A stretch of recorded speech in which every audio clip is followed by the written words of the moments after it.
Guys, nandito kami ngayon sa Civitavecchia. Ganda ng park nila dito guys, ang lawak. Tapos dagat. Ayan.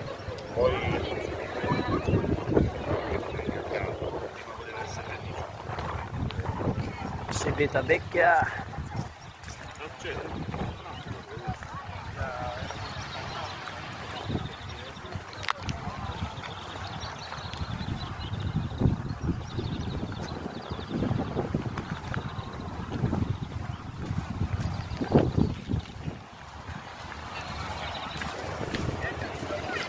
Ang ganda talaga sa ibang bansa guys.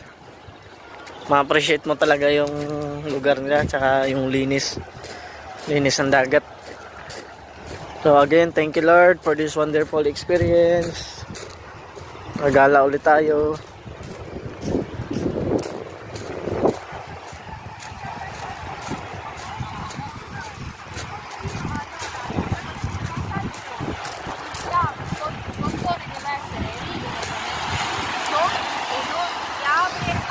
Bay, abay.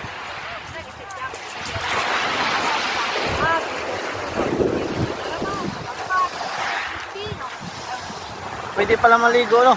Next time ba? No?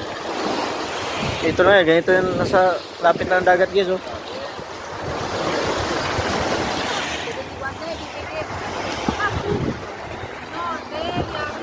Pwede pala maligo dito, guys.